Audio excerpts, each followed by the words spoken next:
The topic we wanted to discuss today was exemptions from the Canadian work permit requirement. Now, you may ask yourself, why is this important? And it actually is extremely important because a lot of individuals, foreign nationals, they'll come into Canada thinking that what they're doing is perfectly permissible without a work permit, and they get a nasty shock when they show up and the Canada Border Services Agency says, you're working, you're not getting in, we're putting you on the next plane back to wherever you came from. This is not a pleasant experience. And I know this speaking to several clients who hired us after the fact. It is not a pleasant experience. So the important thing for us to look at today is when do you need a work permit and when do you not? And that'll help advise individuals regarding when they need to be prepared before they arrive in Canada. So what I wanted to talk about first was the meaning of work. And this is the million-dollar question. What do you mean by work? Because if it's work, you need a work permit. So, Jonathan, maybe you can just sort of give me a quick overview of what work is. Sure. So work is performing any activity where you are paid in some form or another, or you're competing directly with a Canadian citizen or a permanent resident in the labor market, which just means that a Canadian would be paid for that type of activity. Well, actually, it could also be something that is taking away from the labor market. But what if I'm not being paid? Right. I'm still working if it's work. So don't think that just because you're not getting paid a salary, it's okay, because it's not necessarily going to be okay. They look at whether you're being paid by a Canadian company for the service, but they also look at whether or not this is a job, a position that a Canadian might otherwise fill, whether or not you're being paid. So just keep that in mind, and that's what makes it so tricky, right? Because the source of funds isn't necessarily definitive. Right. All right. So in terms of compensation, wage or commission, what do we mean by that? So that could be a salary or wages paid by an employer, remuneration or commission received for fulfilling a service or contract, or any other situation where the foreign national is getting paid. So it doesn't matter whether you call it a salary or a commission or a bonus, if funds are changing hands, then you're getting paid by this definition. Okay, so this is the problem, right? The definition is, it's okay, but it's not entirely clear. So you have to look at everything on a case-by-case basis and decide whether or not it's work or not. And there's that Supreme Court decision in the U.S. when they were trying to define obscenity. The judge basically said, I'll know it when I see it. And it's kind of like that when you're dealing with the meaning of work. So let's talk about examples. Let's look at some examples of what's considered work and what's not. So, Jonathan? So when a foreign technician comes to repair a machine, they may think, if I'm not really getting paid by a Canadian company to repair the machine, then this should be okay. I'm not really employed by the Canadian company, so I'm not engaging in work. But that's absolutely not true. That's absolutely still work. And the other example that's mentioned here is self-employment. So if I'm, let's say, a U.S. lawyer, I want to come up here, open my own shingle, start drumming up business, I can do that, right, Jonathan? Absolutely not. You will be paid by clients here. You're engaging in work as a lawyer, so that is considered work. So self-employment is employment. Now, there are categories that you can look at to actually do that. For example, if you're an American citizen, you could potentially come under the treaty trader or treaty investor to be an entrepreneur and run your business. But that's outside the scope of what we're talking about today. And I did mention that whether or not you're being paid or not is not definitive. And for example, the example here is an internship. If I'm coming in to do an unpaid internship, it's actually considered work, and I need to deal with that in terms of a work permit, because me showing up, it's just going to end in disaster at the border, right, Jonathan? Absolutely. All right, so non-work activities. Give me an example of what non-work activity might be. So, I mean, if you're coming here to do volunteer work, and I don't mean that you say you're volunteering, but if this is something where a Canadian would normally perform an activity and wouldn't get paid for it, helping out at a food bank, something like that, sitting on the board of a charity, being a big brother or big sister in the program, volunteering to answer phones at a crisis center, things like that, where a Canadian would not normally be paid, that would be okay. So not only do you have to volunteer, but the activity that you're performing has to be something traditionally done by unpaid volunteers. Okay. There's a few more examples here I wanted to talk about. All right, so what if I'm coming to visit my my son who's married and has a child. I'm from a foreign country, and I want to help take care of the kids. Is that going to be a problem? Absolutely not. So although, a caregiver is an actual position, to show that the Canadian government is reasonable, they will allow you to, help out a family member in that type of scenario. And this is the strange thing, because even though there are guidelines, we're going to talk about this later, there actually are specifically permitted activities that kind of look like work, that don't really meet the definition, but they are permitted as activities that don't require work permits. So we'll talk about those a little bit later. The next example here is a very, very common one, remote work. And what we're talking about is somebody who's in Canada, perhaps they're attending school and they're under a study permit. Maybe they're visiting for 6 months, and they continue to work for their foreign employer remotely through VPN, through telephone. And it's very common in this type of mobile I guess, era where we're logging in remotely anywhere in the world for our employer. So here's the situation. I'm working not in Canada. I am in Canada and I'm working, but I'm working exclusively for a foreign employer. Is this a problem? It is absolutely not. It's all about working for a Canadian employer on Canadian soil. So if you come here as a visitor on vacation, you need to log in, you need to do some work and catch up. That's absolutely okay. And there are actually situations where we have clients where they're coming in, they don't have their work permit sorted out yet to work for the Canadian company, the Canadian parent or the Canadian sub of their foreign employer. But they say, well, okay, while I'm here as a visitor, visiting my family, I wanted to continue working for the foreign employer until my work permit for the Canadian company comes in. This is a potential solution to the problem with the delay in terms of getting a Canadian work permit. If your ultimate intention is to work for the Canadian company, but you don't need to do it immediately. Right. Now, I have a point that I wanted to make, and tell me if you agree with me. What if I'm working for this U.S. company, but part of this involves me performing some tasks on behalf of the Canadian sub? Is this going too far? I'm supposedly remote working, but I'm also doing things for the Canadian sub of that company. I think it's a problem, don't you? It is absolutely work. There's very little distinction there between the Canadian company and the foreign employer. And I mean, if even 1 minute of your day is spent on work for the Canadian employer, I mean, you might as well be working. So that's not going to fly. Okay. Now the last example, it's very strange because this is in the guidance. It talks about situations where you're not involved in a competitive activity, even though there is valuable consideration being received. And if you look at the example here, a tourist on a family farm that provides part-time work for room and board. I would have never thought that this would be permitted, but it's specifically allowed. So it is permitted. It's not considered work. Have you ever used one of these exemptions before? I've never tried this myself. This has not come up, but yeah, this is where we would look. I think theoretically, in an appropriate case, it would work. You have to convince the CBSA officer at the port of entry that this is permitted. You can certainly draw attention to it, but I haven't actually tried it myself, and I don't think many of our colleagues have either.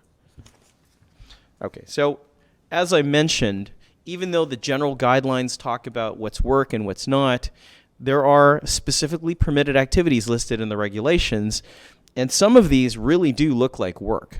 However, if you can fit under one of these specifically permitted activities, it doesn't require a work permit. So there's too many for us to cover today, but I've listed them. So a couple of examples, Jonathan. So a business visitor, this is what most people think about when they want to enter, for a business related reason, but don't necessarily think that a work permit is required. So and we'll talk about that category later. I just wanted to quickly go through some of the key ones: foreign government officials, diplomats, performing artists, athletes, foreign news media, public speakers, clergy, judges, examiners. Let's keep going here. Convention organizers. Air and sea crew, boat, ship crewmates, airline personnel. These are considered permissible activities.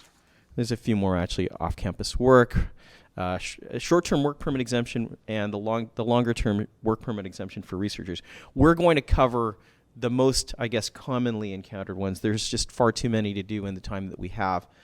So let's go to business visitor. This is going to be probably a bulk of our time because this is the most common exemption that people try to claim. So what is a business visitor? So it's someone who's going to engage in international business activities, but they're not entering the labor market. A few examples are if you're representing a foreign company and you're purchasing Canadian goods or services for the foreign business or government, or your employees are receiving training or familiarization with these goods or services. Intercompany trading is very common. So, you're a company in the US, you use a certain product, but your Canadian subsidiary is far more experienced. So, coming in to get training from the Canadian subsidiary would be absolutely okay. Representing a foreign business for selling goods to Canada, but, on behalf of the foreign company alone, as long as you're not selling to the general public. Okay, so let's explore these a little bit more closely. First point I want to make, though, is if you look at the regulation 187 sub 1 actually talks about two prongs or two ways that you can be a business visitor. The first one is if you're listed in 187 sub 2, and those are the three examples Jonathan mentioned, then you're good. But if you're not listed in these three examples, you can still claim that you're a business visitor if you can fall under the second prong, which is international business activities without directly entering the market. So you're going to be considering both of these when you're looking at whether somebody is a business visitor or not. All right, so purchasing goods and services. So if I'm buying a product from a company in Canada, I come in as the representative of the foreign purchaser, and let's say they train me on these goods or services while I'm here. That's a legitimate business visitor activity. That's what they're talking about here. The second one, giving intercompany training. This is a perfect example. I think we see this pretty much every week.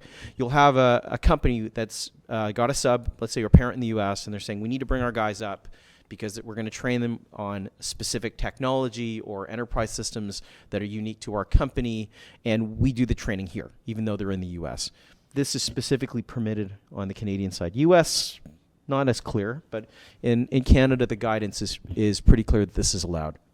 The last one is very interesting because if you're going in and selling a product, they're talking about a person going in to negotiate a contract to purchase goods that are made outside the country. They're not talking about someone who's actually delivering it necessarily or someone who's selling to the public. So I'll give you an example. A lot of people do trade shows. They set up an exhibit booth at a trade show and they bring their product with them and they say, hey, I'm just going to sell it while I'm there at the booth. That's fine, right? You can be an exhibitor. You can negotiate contracts to sell those goods, which will be delivered at a later date. But you can't be handing over the product while you're there because now you're selling to the general public and you don't fall under this exemption. Do you agree? Yes. So this is something that comes up very, very frequently. People don't understand that they can't be bringing all their goods with them in a big box to go to a trade show and hand them out during the show to sell them, not to give them away. Those squeeze balls that you get for free, that's fine. All right, so let's talk about the general criteria for business visitors. These are general guidelines, right, Jonathan? Yes, absolutely. So you have to have no intent to enter the Canadian labor market, so no gainful employment. The activity must be international in scope. Okay, so can I maybe ask you a question on that? Sure. International scope. So what you're saying is I have to work for a foreign entity, not the Canadian entity. Is that right? That's what you mean by international in scope? That's the biggest example. So if I'm working for the Canadian company, it's not international, it's domestic. That's right. And I'm clearly working. Okay, sorry, didn't mean to interrupt. No. Keep going. And there is a presumption that of a foreign employer. So, that means a few things. So your main source of payment is from an outside of Canada source. The principal place of your employer is outside Canada, and where your employer keeps its money is located outside of Canada. Okay, now these are nice general guidelines to rely on, and here's the thing. If you are not on that specifically permitted activity list with those different exemptions that are listed, you can still make an argument that you're a business visitor. It's just not as black and white. So you can go in and say, okay, all right, there is no specifically permitted activity for this proposed task, but we've got the general requirements, and as far as we're concerned, our foreign national meets all these requirements. You can still make an argument to the border officers or to a consulate as to why this is a legitimate business visitor activity. So let's talk about some examples. These are examples actually provided in the immigration guidelines, the manuals that they use.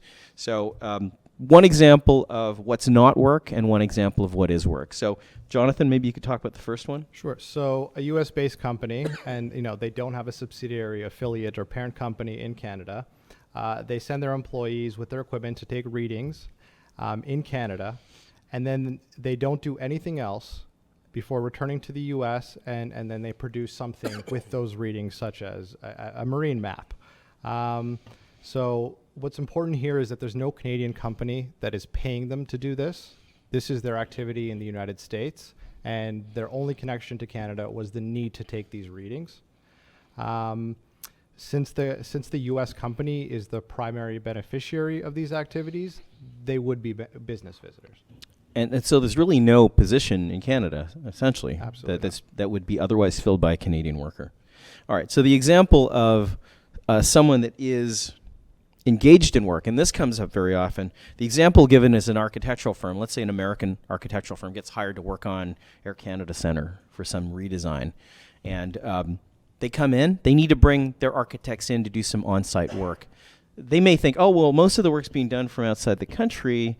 We have to bring these architects in, and they will actually be doing architectural duties while they're here. It's okay, right? No, it is not.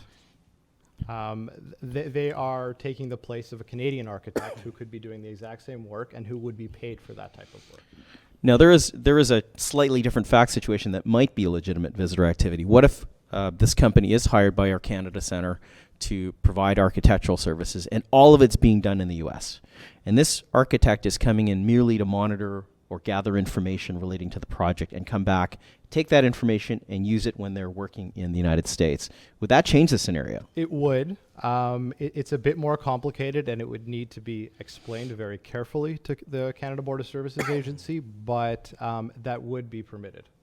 Okay, so there is a really fine line, I think, between work and non-work, which is why it's so confusing when non-immigration lawyers are trying to deal with this situation. And even some of our colleagues sometimes don't know whether it falls on one side of the line or the other. All right, so let's talk about after sales and after lease service. This is one of the more common situations for business visitors, right? So what they're talking about is, let's say I sell a product to a Canadian client and I'm a U.S. manufacturer. Well, I need to install it, I need to service it, I need to perhaps provide some minimal training on the equipment, and if there's warranty work to be done, sometimes my guys have to go in and actually do repairs. Is this what this exemption is designed for? It is. Right. It's for after the sale, but further services are required, either just a general service or a repair, warranty work, anything like that. Okay, well, let's talk about the requirements. The first one is it has to be specialized commercial or industrial equipment, including computer software. So if let's say I've got a commercial furnace and I want someone to come in and service that, that's like not a commercial furnace, a residential furnace. That's not going to count because it's not commercial or industrial equipment. We're talking about equipment used in manufacturing, used by businesses, not something from my home. So if you've got a furnace guy coming in from the U.S. to repair a residential furnace in my house, he's not getting in, right? Likely not. Okay. So now the purchase has to be outside. Purchase or lease has to take place outside Canada. So if I'm buying it from a Canadian company, it's not going to work. The other thing is it has to be part of the original contract or lease or any extension of it. So this comes up quite often. Let's say I've got a purchase and I don't buy a service contract at the same time, but a year later I start thinking, wait, I kind of need service. I'd like to sign a contract for support now. Is that too late? It is way too late. It needs to be part of the original agreement. In that scenario, you might be out of luck at the time, but if you execute an extension and you make that service agreement part of the extension to the lease, that would be okay. Okay. Now, when talking about service, what if the service is going to be performed by a third party, like a contractor that I hired to do the work? My understanding is that if it's stated in the original agreement that I will hire a third party contractor, it's okay. But if I don't specifically mention that, it's not going to be under this category. That's correct. Okay. And then there is an exclusion for hands-on activities performed by constructions and tradespeople. There is an exception if the work they're doing is proprietary and it's product-specific knowledge that the average tradesperson can't do, but this person has the specialized skill to do it. Okay. Any other comments you'd want to make about this particular category? That this does come up quite a bit. I will mention that there is a NAFTA equivalent provision for U.S. and Mexican citizens. But if you look at it, there's an additional requirement that that person have to have specialized knowledge. So this doesn't actually state that. If you look at the guidance, it talks about specialized commercial equipment, but there's no specific reference to that, the individual coming in having specialized knowledge. There is a requirement of the NAFTA. So if we're left with a situation where we've got an American coming in, I'm leaning towards using the general after-sales service rather than the NAFTA in that situation. Right? Okay.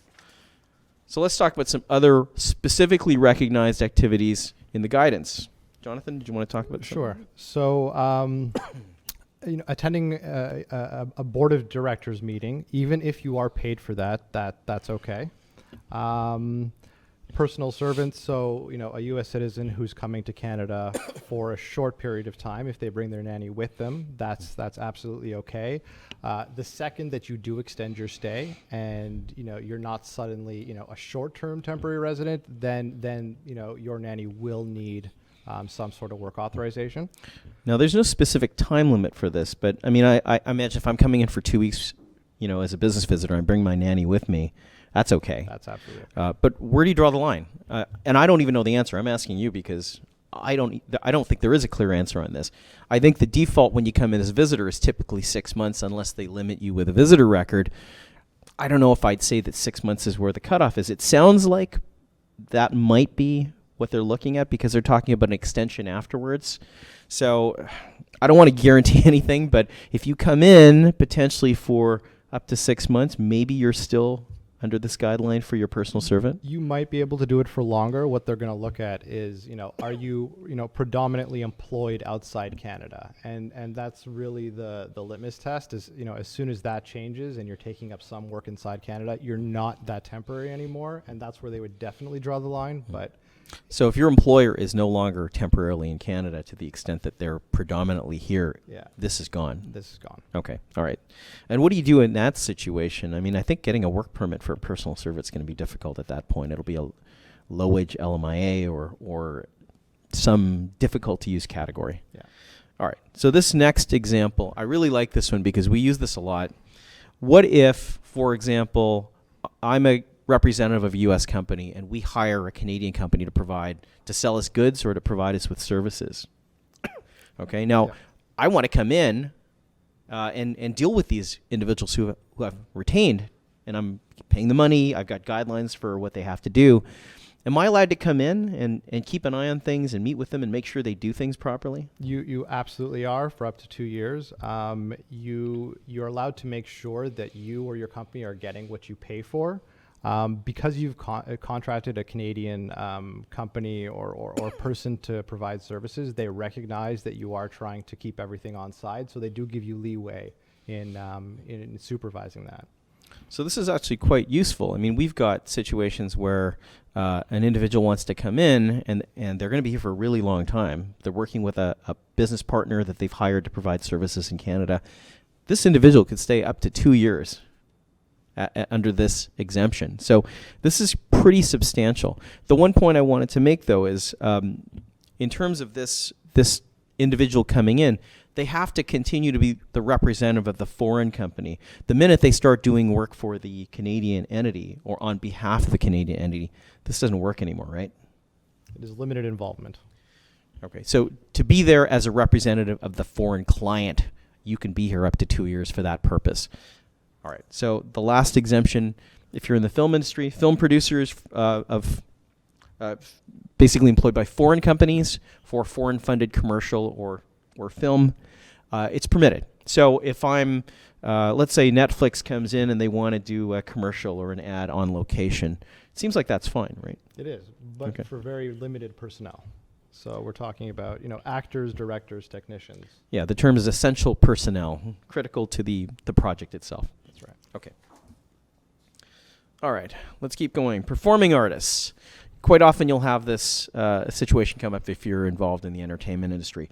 certain entertainers coming into Canada can actually perform without a work permit. Jonathan, did you want to quickly talk about that? Sure. So, I mean, there's a few different types of examples where this happens all the time. So, foreign-based musical and theatrical individuals and groups and their essential crew, which are similar to the ones in the film industry, street performers, buskers, DJs, foreign or traveling circus, guest artists, but only those that are not employed by a Canadian performance group, and it has to be for a limited time engagement, usually 2 weeks.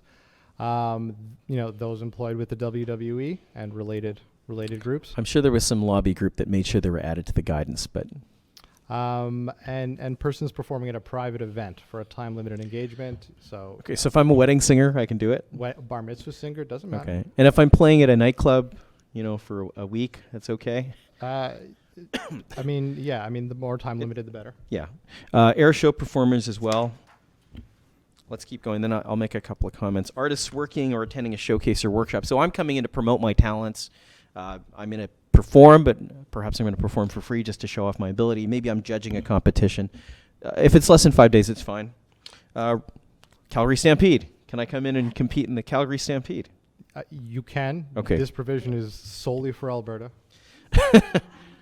Okay. So one thing I wanted to mention about performing artists, a few years ago, they actually prohibited you from using this category of exemption if you were going to play in a restaurant or bar.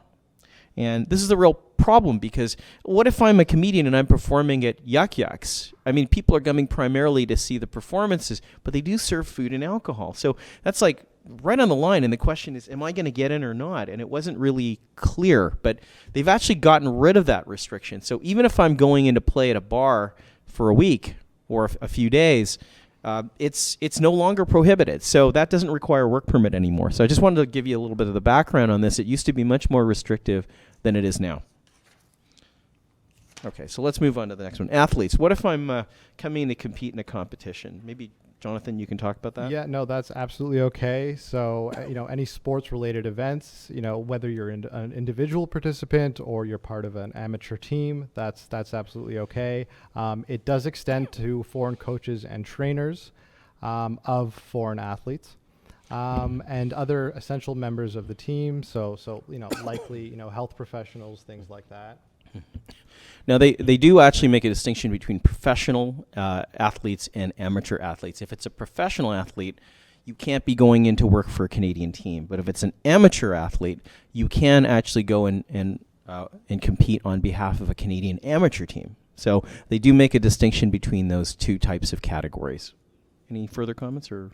No, I mean, the thinking there is that, these are very long-term, high-paid positions for professional teams. So they want to make sure that, either Canadians fulfilling it or at least they've had the chance to fulfill it. Whereas with, amateur teams, that's a lot less formal. So there's more leeway there. Yeah. And also if it's an amateur team, there's an argument that you're not actually assuming a job in the job market as well. Right? All right. So let's go to news reporters and media crews. We do a lot of these, not only coming into Canada, but on the U.S. side.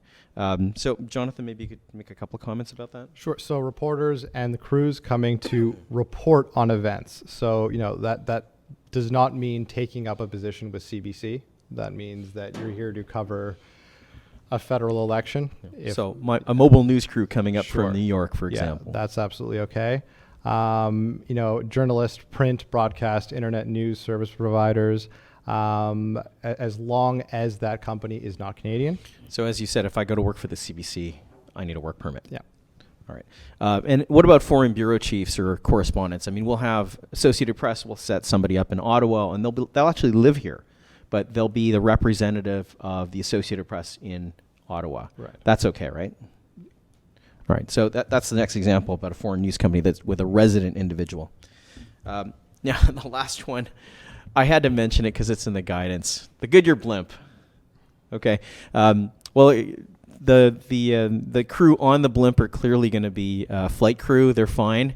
But what about the landing crew that helps the blimp land at the event after they've shown all the messages they have to show?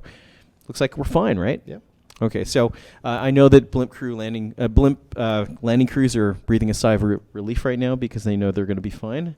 I don't know why that was in the guidance, and you probably don't even care about this, but was worth mentioning, I think. Okay, this is a good one. Public speakers. Jonathan. So guest speakers, and we mean academic speakers at university or college functions. That's absolutely permitted. Also, yeah, go ahead. Oh yeah. So you're talking about me coming in to speak at a conference, for example. There's a IBA conference or held in, or an HRPA conference, for example, held in Ontario. I'm asked to come and speak, and I'm okay with doing that. Yeah. Right. Or if you're invited to speak at a university, something like that. Yeah. Okay. The next one. So commercial speakers or seminar leaders, that's definitely also okay. There is a time limit on that is 5 days. So if you're trying to get around the requirement for a work permit by saying that you have a year-long conference, that's not going to work. Now there's two actual categories or subcategories: commercial speakers and seminar leaders. I think seminar leader will mostly cover people coming to speak at conferences, people speaking at universities. Commercial speakers are actually interesting, and if this guidance wasn't here, I don't know if I would have told a client that they could do it. But what they mean by this is, let's say I'm Tony Robbins. I know I don't look at him, but let's pretend I'm Tony Robbins for a minute. And I'm going to come in and do a Personal Power 2, I think he's doing. I'm going to do Personal Power 2 at the Convention Center here in Toronto. I'm selling tickets, and I'm going to make money from this. This is kind of almost a self-employment situation. I'm going to come in, sell tickets, and then perform on stage, take my money, and go back to the U.S. It seems like this is perfectly fine without a work permit. Yeah, I'm shocked. Yeah. But that's what they're referring to in terms of commercial speakers. I don't know if you'd get away with this going into the U.S. I think they would definitely have a problem with it. But the guidance, one thing you realize, by the way, we both the U.S. and Canadian, one thing that you realize early on is that the two countries have some similarities, but certain things are just completely opposite when you go to the other country. So this is one of those situations. All right, so what if I'm going in and I'm going to do some training activities too while I'm here as a speaker? I think I might have a problem with that, right? Yeah. Then you're really performing a service, not just providing information, and there's a distinction there. It's a fine line though, because what if I'm going into a seminar, like I'm being brought in to speak at a company and I'm doing a seminar? Is that training or is that a seminar? I think if it's in-house in a company's office, it might be considered training, and that might not work. But if I'm doing it at a convention or a conference or at a university, I think it's pretty safe, right? And I don't even know if that's where the distinction is. I just think that there's going to be some problems if you're going into the office of a private company to do a lunch and learn, for example, on your topic of expertise.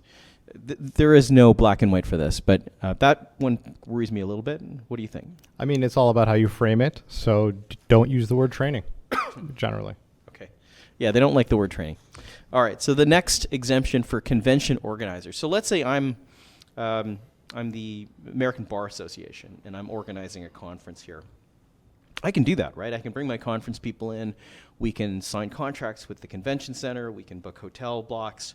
We can promote the conference that's taking place. All that's fine, right? Because the American Bar Association is a foreign organization. That's right. All right. So now there's a limit to this, though. If I'm going in and I'm going to be doing the lights and sound, I don't think I can come in and do that, right? No, that's I guess secondary, and for that they would expect that a Canadian or permanent resident be hired to do that work.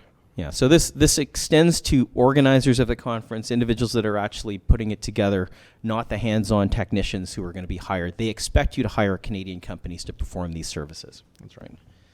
All right, so now there's a reference to Canadian events not being covered by this. So the guidance actually talks about, what if you've got a Canadian branch or a Canadian sub, and they're actually organizing the conference, and you're coming up on behalf of the foreign branch. This is a Canadian event as far as they're concerned. So if you are going to come in and try to organize a seminar or a conference like this, you really should be making sure that everything is done on behalf of the foreign company. Even if you have a Canadian sub that's owned 100% by the U.S. or foreign company, it's not going to work if they're officially the organizers. Okay.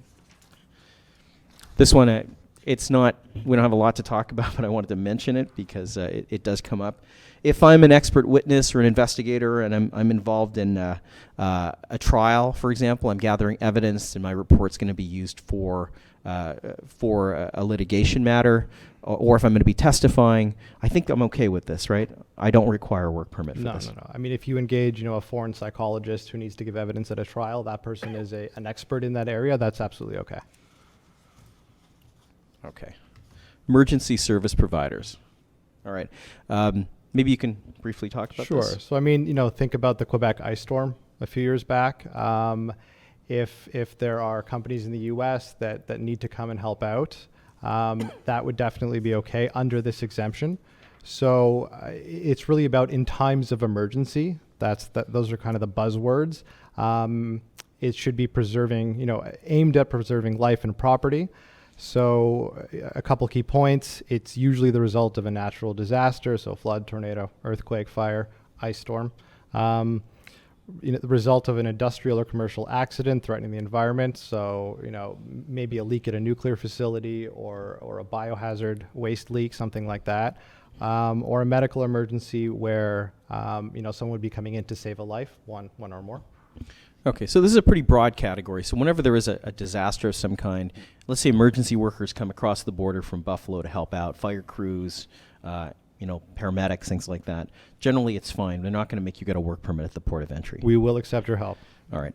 And just even though it's not directly relevant to this, if I'm doing it on the other side into the U.S., there is something similar. They call it humanitarian parole, and essentially you're being deemed not to be admitted into the U.S. even though they're allowing you to physically enter. And they do this for emergency crews when there's a natural disaster occurring south of the border. That's just how they do it. Okay. All right. So next exemption. This is actually a very useful one, and it's only a few years old, I think, right? This is very new, and immigration lawyers across Canada were very excited about this. This is actual work without a work permit, so not a specific type of activity, not a lot of restrictions aside from time, generally speaking. So in this case, I can say, hey, I'm actually going to do real work. I'm going to take a job from a Canadian, and I can still use this, right? Absolutely. And so this exemption allows you to perform actual bona fide work in Canada for a short period of time and not actually have to go through the process of getting a work permit. But there's a few restrictions. Right. So first of all, it is not for a long period. So you have two options: 15 consecutive days every 6 months, or 30 consecutive days every 12 months. Okay. So what if I come in, I get 15 days, and I go out again, I come back, and I get another 15 days? You can, but are they going to let me in? Are they going to wait 6 months between? Are they going to let me in if I've left? I'm getting consecutively 15 days, right? But I have to go back for a family emergency, and I come back again to resume the balance of my 15 days. Am I going to be okay? It still has to be within the same 15-day block. Yeah. You do not get, any credit for the amount of time you've been outside of the U.S. As soon as that starts, it is a clock for 15 days, and it ends at the 15 days whether or not you've been here. So if I come in for one day, I have to leave for a family emergency, and I come back on the 14th day. I'm just getting a couple of days. Yeah. And it doesn't matter. I don't get credit for the time I didn't spend in Canada. Okay. All right. And there's an additional requirement. Not everybody can come in under this short-term work permit exemption. For example, if I'm a lower level worker, for example, if I'm a specialist but not necessarily a professional, I'm not going to use this category. Is that correct? That's right. So there's only two categories of workers that are allowed. Basically, the first is managers or executives. Even middle management, that's okay. So that's a very wide field. And the other is called a skill level A, which is basically, it's a professional, but it's broader than that. It's really most occupations that require a university degree or higher. That's also okay.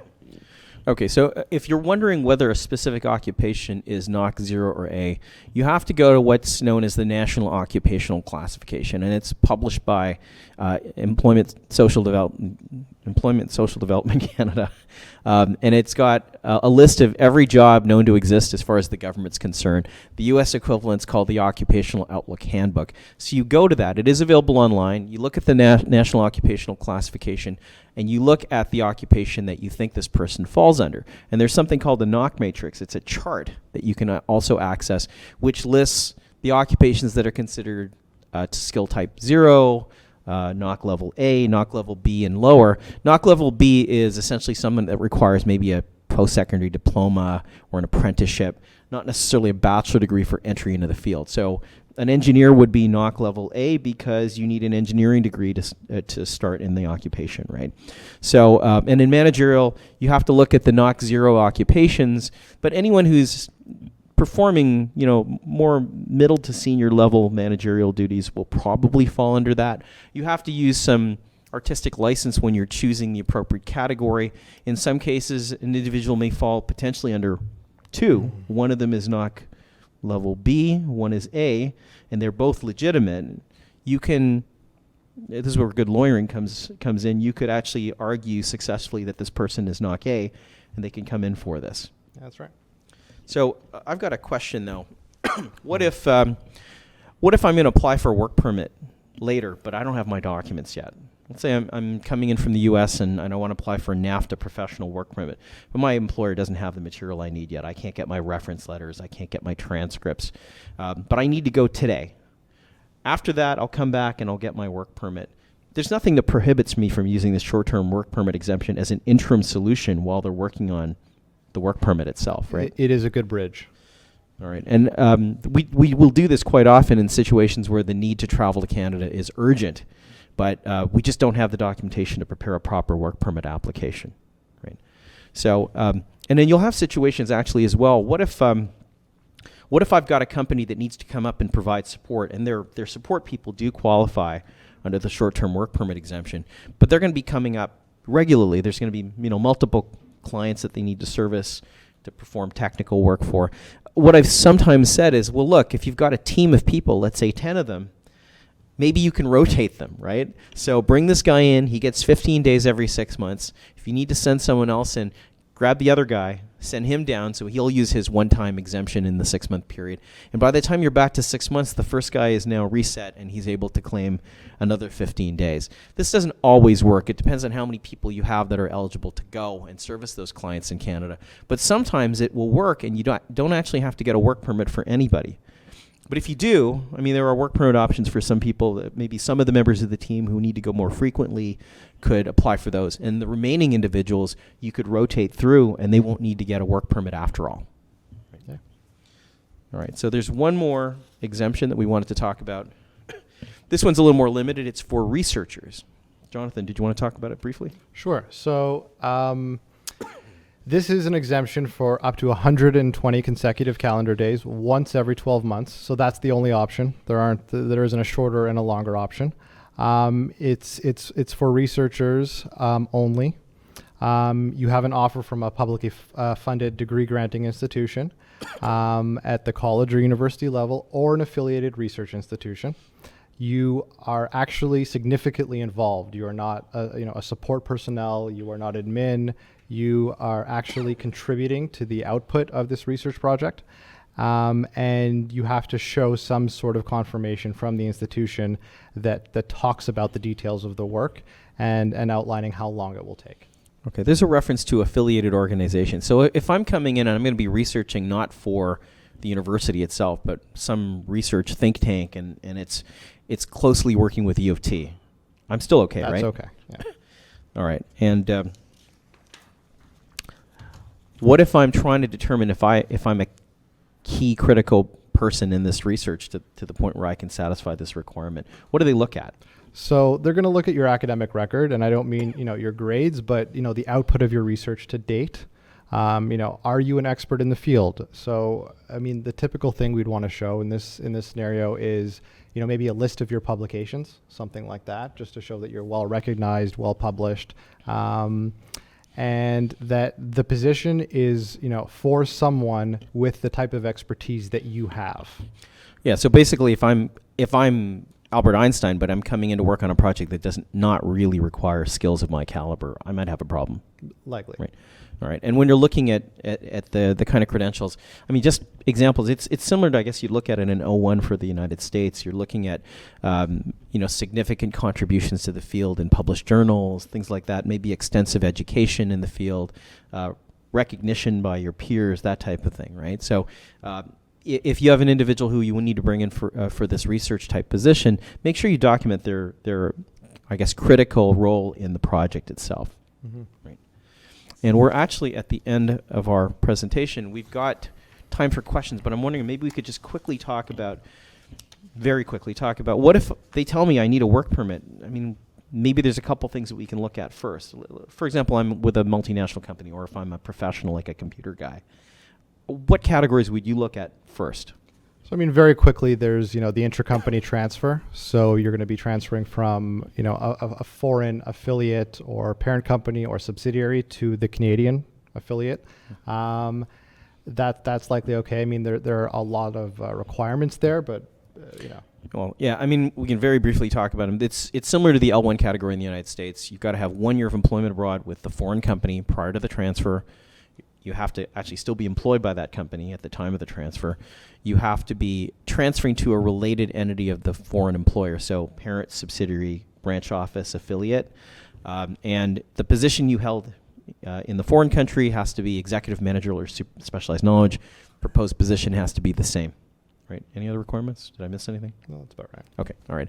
So let's say you're not in a situation where you can do an intercompany, but for example, I'm an American citizen and I'm a professional. Maybe I'm an engineer. What's the first thing you think of? So under the NAFTA, there is a professional category. It's a discrete list. There are, if you don't appear on the list, then you can't use this. So dentists, lawyers, things like that. You have to come in, on a prearranged agreement for your services. You're not coming here to open up your own office, and you can show that you have either the degree or license required to operate in that profession. Yeah, if you look at Appendix 1603 D1 to Annex 1603 of the NAFTA agreement, it actually lists not only the list of occupations, but also the minimum credentials you have to satisfy. Most of them are a bachelor degree or higher, but a few of them are different. Computer systems analyst, for example, you can do 2-year post-secondary diploma plus 3 years of post-graduation experience. This is something you would consider if the person doesn't qualify for intercompany. So let's say neither of those work. You have another idea of what we might try? Maybe C20? Yeah, there's another funky category. It's called Reciprocal Employment. It's not used perhaps as often as it should be, but the idea is that you have a Canadian company who sends its employees abroad. It doesn't matter where, just outside of Canada. Then the idea is that you can bring in similarly, I guess, employees at a similar level to work in Canada. And the rationale behind it is if you're sending employees outside of Canada and you bring in employees into Canada, the net effect on the labor market would be neutral. So there's a lot of leeway there. Okay, and what if I've got a reciprocal program I've set up for my international organization, but I haven't used it yet. I've got it all in paper. This would be the first person coming to Canada. Am I going to be able to do this? In theory, you can. The guidance does suggest that even if you haven't formally started sending your employees outside of Canada, then the number that you bring in should be very limited. But there is supposed to be leeway to allow that. Okay. And the last, I guess maybe we should move on, but I wanted to talk about the last one that just came up a few years ago, GTS. Maybe you can talk about that. So for those of you who have heard the labor market impact assessment, or what used to be called the labor market opinion, the LMO, that is your default way of getting a work permit. Do we really want to do it? Nobody wants to do it. You have to test the labor market by advertising for 4 weeks. You have to prove that there are no Canadians or permanent residents who can actually do the position. And then you have to convince the government to allow you to hire this foreign national. Yeah, and AESDC's job is to protect the labor market, so they are not your friend, except when you're doing a global talent stream case. So then a couple years ago, at the same time that the short-term work permit exemption was introduced, a new type of LMIA was introduced under the global talent stream. There's two types. We'll maybe talk about. Yeah, well, the first one, you need to be referred by designated organization, so we won't talk about that. Let's talk about Category B. So Category B is for again a discrete list of positions. They're generally computer and technologically related. Computer information systems managers, even mathematicians actually. As long as the position that you want to hire for appears on that list, you will be able to hire a foreign national for that position. You do not need to advertise. It's a very amicable process, which is unusual for the LMIA. It's not adversarial. The only, I guess, downside is that you have to give something back to the Canadian labor market, and that comes in the form of a benefits plan where you commit to 3 activities which benefit Canadians in some way. So that means committing to hiring 1 or more Canadians or permanent residents in any position, training Canadians, just things like that. Yeah. And the question is, how are they going to enforce this? Basically, I have to undertake to do this. They're going to actually, before we talk about compliance, when you talk to the ESDC officer, they're always going to try to get you to commit to more. Is that right? That's right. Yeah. And as their lawyer, what would you recommend they do? So when you actually submit your application for this, you don't have to outline a benefits plan. They will work with you. Generally not a good idea, because then they get to define what the company will have to do for the Canadian labor market, which will generally be onerous. So the idea is to come in with a reasonable primary plan that you can work with them on, and they may get you to change 1 or 2 activities, but on the whole, you have much more control. Yeah, but they do have a tendency to ask more than the minimum, and you need to push back politely when they do that, right? Yeah. So, and how do they ensure compliance? How often do they check up on you? Once a year. It used to be once every 6 months, but they've changed it, right? Yeah. And this is in addition to the compliance audits that they do for work permits in general. That's on top of that. But never, even despite the labor market benefits plan and the 1-year, follow-up, do you think it's still worth it to use GTS? Absolutely. I mean, especially for employers that might not have any other options and you really need to hire this employee, it is generally worth it. Often, you can actually, use an activity that you're already doing and kind of pretend that you're doing it for the purpose of the labor market benefits plan, and they really do accept that type of